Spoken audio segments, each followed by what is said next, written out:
అందరూ పంతులు గారితో మాట్లాడి మరో 10 రోజుల్లో పెళ్లికి ముహూర్తం పెట్టించారు. పెళ్లి గురించి ఏం ఆలోచనలు పెట్టుకోకండి అన్నయ్య గారు, మేమంతా చూసుకుంటాం. అలాగే ఎల్లుండి షాపింగ్కి వెళ్దాం అని అన్నారు సుమగారు. అలాగేనమ్మా అన్నారు నిరంజన్ గారు. ఆ తర్వాత వీడ్కోలు తీసుకొని బయలుదేరడానికి లేచారు.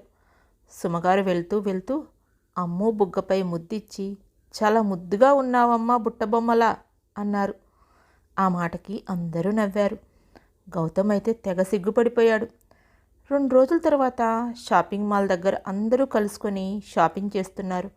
వేద్ అండ్ సుష్మా ఇద్దరు నవ్వుతూ ఒకచోట వాళ్ళ షాపింగ్ చేస్తూ ఉన్నారు. వాళ్ళని చూస్తున్న అమ్ము కళ్ళలో నీళ్లు తిరిగి వెంటనే వెనక్కి తిరిగింది. ఎదురుగా గౌతమ్ కనిపించాడు. అమ్ము కళ్ళలో నీళ్లు చూసి కంగారుగా ఏమైందమ్ము అని అంటూ కన్నీళ్లు తుడవబోయాడు. కానీ ఆగిపోయి, ప్లీజ్ అమ్ము, నీ కళ్ళల్లో నీళ్లు చూడలేను ప్లీజ్ అన్నాడు తన కళ్ళల్లో నీళ్లు తిరుగుతుండగా. అమ్ము తన కన్నీళ్లు తుడుచుకొని పక్కకు వెళ్ళింది. గౌతమ్ కూడా వెంటనే వెళుతూ, నన్ను ఒక భర్తలా చూడకపోయినా కనీసం ఒక ఫ్రెండ్లా అనుకో, నాతో మాట్లాడమ్ము అన్నాడు. నాకు శారీ సెలక్షన్ రాదు అంది చిన్నగా. ఏంటి అన్నాడు అయోమయంగా. నాకు శారీ సెలక్షన్ రాదు, అందుకే ఇక్కడ కూర్చున్నా అంది. గౌతమ్కి అమ్ము చెప్పిన ఆన్సర్కి నవ్వొచ్చింది, కానీ కంట్రోల్ చేసుకొని నేను హెల్ప్ చేస్తానురా అన్నాడు. అమ్ము కూడా ఆలోచించి వెళ్ళింది.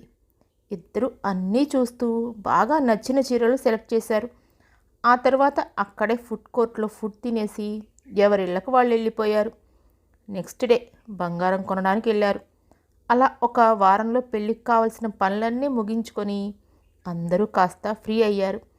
గౌతమ్ తమకి ఎక్కువ పని లేకుండా చేస్తూ నిరంజన్ వాళ్ళకి చాలా నచ్చేశాడు. అలా పెళ్ళికి 3 రోజుల ముందు అందరూ పెళ్ళి జరిగే ప్లేస్కి వెళ్ళారు. అది ఒక రిసార్ట్. అక్కడే పెళ్ళి. అందరికీ రూమ్స్ ఇచ్చారు. అమ్ము తన రూమ్లో కూర్చొని ఆలోచిస్తూ ఉంది. ఇంతలో లక్ష్మి గారు వచ్చి ఒక కవర్ ఇచ్చి, సాయంత్రం సంగీత్ ఉంది, రెడీ అవ్వు అని వెళ్ళిపోయారు. అమ్ము ఆ కవర్ ఓపెన్ చేసి చూసింది. అందులో ఒక orange and pink mix lehenga ఉంది. దాన్ని చూడగానే అమ్ము మొహంపై చిరునవ్వు చిందింది. తీసుకొని లేచి ఫ్రెష్ అప్ అయి రెడీ అయి కూర్చుంది. ఆ తరువాత 1 గంటకి భాగ్య వచ్చి పిలవడంతో కిందకెళ్ళింది. కింద ఓపెన్ ఏరియాలో చాలా బాగా పూలతో డెకరేట్ చేసింది. అందరూ బంధువులు ఉన్నారు. అందరినీ చూసి చిన్నగా నవ్వి ఒక చోట కూర్చుంది. కొద్దిసేపటికి వచ్చాడు గౌతమ్ అక్కడికి. లైట్ బేబీ పింక్ షర్ట్కి బ్లాక్ ప్యాంట్ అండ్ బ్లాక్ బ్లేజర్తో చాలా అందంగా ఉన్నాడు. వచ్చి తన ఫ్రెండ్స్ ఉన్న చోట నిల్చొని అమ్ము కోసం వెతుకుతూ ఉన్నాడు. ఒక చోట ఒంటరిగా కూర్చున్న అమ్ము కనిపించింది.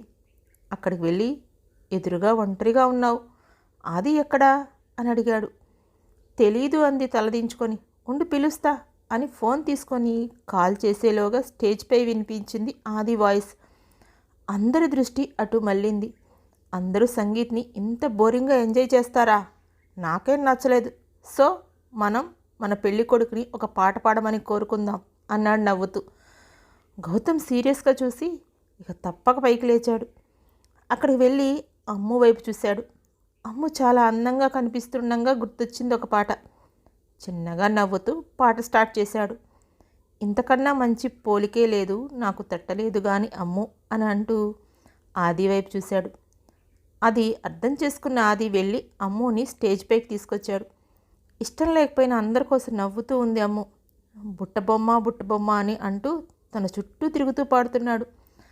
అమ్ముకి ఒకసారి గౌతమ్ అలా డ్యాన్స్ చేస్తే ఎలా ఉంటుందో అని అనుకుంది. వెంటనే నవ్వేసింది. అందరూ అమ్ము మొహంలో నవ్వు చూసి చాలా హ్యాపీ ఫీల్ అయ్యారు. అమ్ము చేతిని చిన్నగా పెదాలు కానించుకొని ముద్దు పెట్టుకున్నాడు. వెనక్కి అడుగేసింది అమ్ము ఆశ్చర్యంగా. వెంటనే లైట్స్ వెలిగాయి. అమ్ము చేతిని పట్టుకొని కిందకొచ్చాడు. అమ్ము కూడా గౌతమ్ చేతిని వదలలేకపోయింది. తర్వాత తన ఫ్రెండ్స్కి పరిచయం చేశాడు. అమ్ము మైండ్ కాసేపైనా డైవర్ట్ అవ్వాలని అందులో ఒకడు, మీరు చాలా లక్కీ సిస్, మీరు చాలా మారాడు మీ వల్ల అని అన్నాడు. కానీ అమ్ము అది విన్నా పట్టించుకోలేకపోయింది. గౌతమ్ అమ్ము ఎక్కడ వింటుందో అని వాడి కాలు తొక్కాడు. అమ్ము మాత్రం ఒక చోటు కూర్చొని ఏదో మాట్లాడుతూ నవ్వుతున్న వేద్ సుష్మాలనే చూస్తుంది. అది గమనించి గౌతమ్ అమ్ముని తీసుకెళ్ళి ఒక చోట కూర్చోపెట్టి జ్యూస్ ఇచ్చాడు.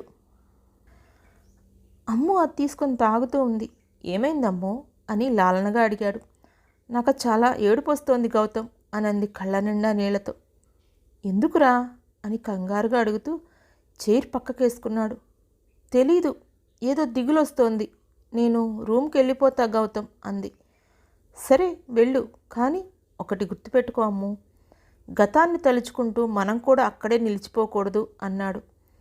అలాగే అన్నట్టు తల ఊపి పైకి లేచింది. నిన్ను అక్కడ వదిలేసి వస్తాను అని తను కూడా లేచాడు.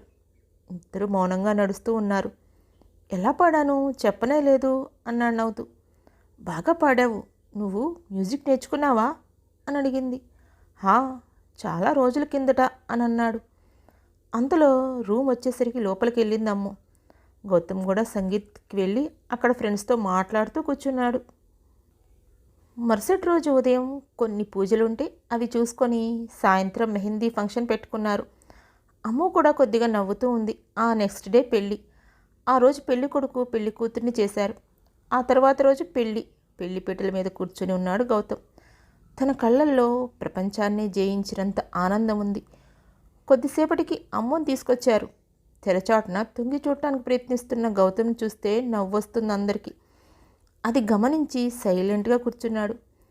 జీలకర్ర బెల్లం పెట్టుకున్నారు. ఎప్పటికీ నీ కళ్ళలో నీళ్లు రాకుండా చూసుకుంటా అమ్మో అని మనసులోనే అనుకున్నాడు. అడ్డుతెర తీసాక చూశాడు అమ్ముని. గంధం కలర్ చీర విత్ మెరూన్ కలర్ బోర్డర్, చాలా అందంగా ఉంది. ఇద్దరినీ పక్కపక్కనే కూర్చోపెట్టారు. నెక్స్ట్ ఒక్కొక్క తంచు చేయిస్తూ మాంగళ్యధారణ చేయించారు. తాళి తన మెడలో పడుతుంటే నీళ్లు తిరిగాయి అమ్ము కళ్ళల్లో. ఆ తడి గౌతమ్ కళ్ళ నుండి అమ్ము వీపుపై పడ్డాయి. మెల్లగా చివరగా అప్పగింతలు జరిగాయి. అమ్ము ఏడుస్తూ నిరంజన్ గారి వైపు చూసింది. ఆయన కూడా కంటతడితో ఉన్నారు. ఆయన్ని హత్తుకుని ఏడుస్తున్న అమ్ము భుజంపై చేయి పడింది. చూస్తే గౌతమ్. ఏంటమ్ము చిన్నపిల్లలాగా ఏడుస్తున్నావు? నువ్వేమైనా వేరే గ్రహానికి వెళ్తున్నావా? లేదు కదా, ఇదే ఊర్లోనే ఉంటావు. నీ ఎప్పుడు కావాలంటూ ఏ వేళలో చూడాలనుకుంటే ఆ వేళలోనే నిన్ను తీసుకెళ్తా. కానీ ఇలా ఏడ్చి మావయ్యని ఎందుకు బాధ పెడతావు చెప్పు అన్నాడు లాలనగా గెడ్డంపై చేయి వేసి చెప్తూ. నిరంజన్ గారు చాలా సంతోషంగా ఫీల్ అయ్యారు. అందరూ సంతోషంగా అమ్మోని అత్తగారింటికి సాగనంపారు. అత్తగారింట్లో గృహప్రవేశం చేయడానికి నిల్చుంది అమ్మ. తనకి వదిన వరుస అయ్యేవారు ఒకరు అడ్డొచ్చి పేర్లు చెప్పమంటున్నారు. అమ్మ తలదించుకొని నిలబడింది. గౌతమ్ అమ్మ పరిస్థితి అర్థం చేసుకొని, నేను నా భార్య అమూల్య వచ్చాము అన్నాడు. నేను మా ఆయన గౌతమ్ వచ్చాము అంది అమ్ము చిన్నగా.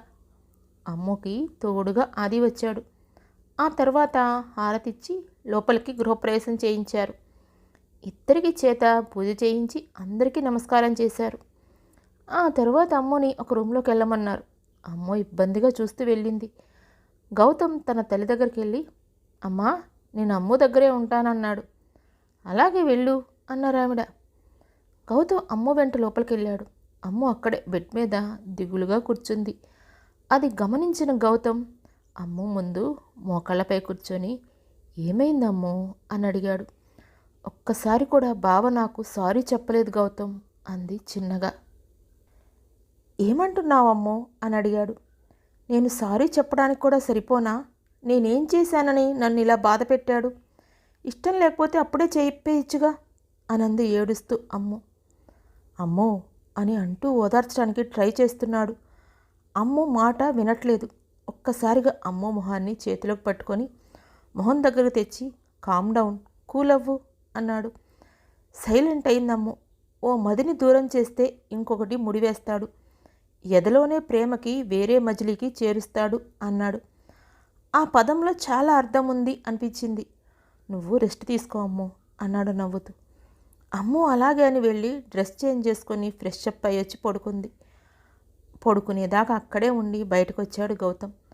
తన రూమ్కి వెళ్ళి ఫ్రెష్ అయ్యి తను పడుకున్నాడు టైర్డ్ అవడంతో. సాయంత్రం మెలక వచ్చింది అమ్మకి. లేచి మొహం కడుక్కొని బయటకు వచ్చింది. హాల్లో సుమగారు కొందరు బంధువులు ఉన్నారు. అమ్ము రావడం చూసి సుమగారు అమ్ము దగ్గరికి వెళ్ళారు.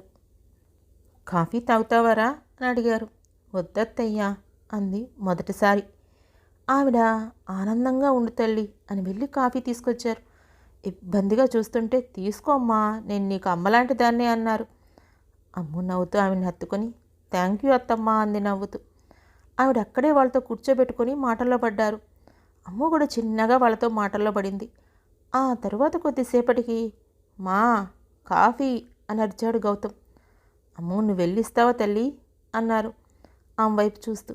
ఇబ్బందిగానే తలూపి కిచెన్లోకి వెళ్ళి కాఫీ చేసి తీసుకొని గౌతమ్ రూమ్ ఏదో వెతుక్కుంటూ వెళ్ళింది. 2 రూమ్స్ వెతికాక దొరికింది. అక్కడ బెడ్ మీద పడుకొని అటు ఇటు దొర్లుతూ మా కాఫీ అని అంటూ ఉన్నాడు గౌతమ్. అమ్మోకి నవ్వొచ్చింది. చిన్నగా గాజుల సౌండ్ చేసింది. తల ఎత్తాడు గౌతమ్. అమ్ము కనిపించేసరికి తడబడుతూ లేచి కూర్చున్నాడు. అది అత్తమ్మ ఇవ్వమన్నారు అంది చిన్నగా. కాఫీ తీసుకొని గౌతమ్ చేతిలో పెట్టాడు. అమ్ము దించిన తల ఎత్తలేదు. ఎలా ఉంది అని అడిగింది కొద్దిసేపటికి. బాగుంది అన్నాడు చిన్నగా. మీరు ఇంకా తాగనే లేదు అంది నవ్వుతూ.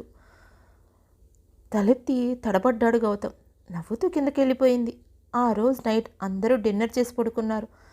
తన ఆఫీస్లోనే పనిచేసే వేద్ని వేరే కంట్రీకి పంపించాడు. తనతో పాటు సుష్మా, శ్రీధర్, భాగ్య కూడా వెళ్ళిపోయారు. ఆ విషయం కూడా అమ్మోకు తెలియనివ్వలేదు. నెక్స్ట్ డే ఈవినింగ్ రిసెప్షన్ పెట్టుకున్నారు. అమ్మోకి ఒక ఫుల్ హెవీ డిజైన్ శారీ ఇచ్చి రెడీ అవ్వమన్నారు. అది చూడగానే అమ్మోకి ఫ్యూజులు వెళ్ళిపోయాయి. దాని వంకి దీనంగా చూస్తూ కూర్చుంది. రెడీ అయిందా లేదా అమ్మని చూద్దామని వచ్చిన గౌతమ్కి డల్గా కూర్చున్న అమ్మ కనిపించింది. తను అలా డల్గా ఉండేసరికి ఏమైందో అని కంగారుగా వెళ్ళాడు. ఎందుకమ్మో ఇంకా రెడీ అవ్వలేదు అని అడిగాడు. అది శారీ చాలా హెవీగా ఉంది, నేను క్యారీ చేయలేను అంది చిన్నగా. ఊపిరి పీల్చుకొని సరే ఉండు వేరే తీసుకుందు అని వెళ్ళి వేరే లెహంగా తెచ్చిచ్చాడు. అది తీసుకుంది అమ్ము. గౌతమ్ బయటికి వెళ్ళిపోయాడు. అమ్ము త్వరగా రెడీ అయి బయటకు వచ్చింది. ఆ తర్వాత రిసెప్షన్ జరిగే ప్లేస్కి వెళ్ళారు. అక్కడంతా చాలా బాగా డెకరేట్ చేసి ఉంచారు. చుట్టూ ఉన్న పూలు పచ్చదనం చూస్తూ ఉంటే మనసుకి చాలా ప్రశాంతంగా ఉంది. మెల్లగా గౌతమ్ అమ్ము ఇద్దరూ కలిసి స్టేజ్ మీద కూర్చున్నారు. పెద్ద పెద్ద బిజినెస్ వాళ్ళు వచ్చి విష్ చేసి వెళ్తున్నారు. అందరినీ చిరునవ్వుతో పలకరిస్తున్నారు గౌతమ్, అమూల్యలు. ఆ తర్వాత అందరూ డిన్నర్ చేసి ఇంటికి స్టార్ట్ అయ్యారు. ఇంటికి వెళ్ళగానే అమ్ముని మళ్ళా త్వరగా రెడీ అవ్వమని ఒక తెల్ల చీర ఇచ్చి వెళ్ళారు. అది ఎందుకో అమ్ముకు అర్థం అవడానికి టైం పట్టింది. మరో పక్క గౌతమ్కి చాలా టెన్షన్గా ఉంది, అమ్ము ఎక్కడ ఏమనుకుంటుందో అని. కానీ తప్పక రెడీ అయి వాళ్ళ అమ్మ వెళ్ళమన్న రూమ్కి వెళ్ళి అక్కడ బాల్కనీలోకి వెళ్ళి నిల్చొని ఆకాశాన్ని చూస్తూ ఉన్నాడు. ఇక్కడ అమ్ము చీర కట్టుకొని కూర్చుంది. సొమగారు వచ్చి పాల గ్లాస్ ఇచ్చి గది వరకు తీసుకెళ్ళి వదిలేసి వచ్చారు. అమ్ము గుండెల్లో ఏదో అలజడి రేగుతుంటే దానిని అదుపులో పెట్టుకోవడానికి ప్రయత్నిస్తూ లోపలికెళ్ళింది. అక్కడెక్కడా గౌతమ్ కనిపించలేదు. ఎక్కడికి వెళ్ళాడు అని వెతికే ప్రయత్నమూ చేయలేదు. సైలెంట్గా బెడ్ మీద కూర్చుంది. కొద్దిసేపటికి రూమ్కి వచ్చిన గౌతమ్ అమ్ముని చూసి దగ్గరికి వెళ్ళాడు. అది గౌతమ్ అని చెప్పబోతుంటే పర్లేదమ్ము, నువ్వు ఇక్కడే బెడ్ మీద పడుకో, నేను బాల్కనీలో పడుకుంటా, నీకు కావాల్సినంత టైం తీసుకో అని షెల్ఫ్ నుండి బెడ్షీట్ తీసుకొని బాల్కనీలోకి నడిచాడు. అమ్ము వెళ్తున్న గౌతమ్నే చూసి బెడ్ మీద పడుకుంది. బయట బాల్కనీలో తారల్ని చూస్తూ మెల్లగా నిద్రలోకి జారుకున్నాడు గౌతమ్. తెల్లారి త్వరగా మెలకు వచ్చింది గౌతమ్కి. లేచి రూమ్లోకి వెళ్ళాడు. తన మొహంపై కనిపిస్తున్న కన్నీటి చారలు చూస్తేనే తెలుస్తుంది రాత్రి ఏడ్చిందని. చిన్నగా తలనిమిరి నుదుటి మీద ముద్దు పెట్టుకొని గుడ్ మార్నింగ్ అమ్ము బంగారం అని రోజు నీ ఫోటోకి చెప్పేవాడిని, ఇప్పుడు నీకే డైరెక్ట్గా చెప్తున్నా. ఎంతో మార్పు కదా, అసలు అనుకోలేదురా నువ్వు నా భార్యగా ఇలా ఉంటావని. నిజంగా ఇప్పుడు ఇదంతా కలగా ఉంది తెలుసా, అసలు నమ్మడానికి కూడా కష్టంగా ఉంది నాకు. నువ్వు మీ బావ వేద్ని ఎంత ఇష్టపడ్డావో నేను అప్పుడు నిన్ను కలవడానికి వచ్చేవాడిని కదా, అప్పుడు నీ కళ్ళల్లో నాకు మీ బావ గురించి చెప్పిన ప్రతిసారి మెరుపు కనిపించేది. అందుకే నీ కళ్ళల్లో ఆ మెరుపు ఎప్పటికీ ఉండాలని మీ బావ గురించి ఎంక్వైరీ చేశాను. అప్పుడే తెలిసిందే మీ బావ నిన్ను కాదు సుష్మని ఇష్టపడుతున్నట్టు. ఈ విషయం నీకు చెప్తే నువ్వు నమ్మలేదురా, అందుకే నీ నుండి దూరంగా వెళ్ళలేక వెళ్ళాను. నువ్వు వెళ్ళిపో అనగానే నిజంగా అమ్ము, నువ్వు నన్ను యాక్సెప్ట్ చేసినా చేయకపోయినా నన్ను మాత్రం వదిలి వెళ్ళకు. నువ్వు లేకపోతే నా ఊపిరి ఆగిపోయినట్టు అవుతుంది.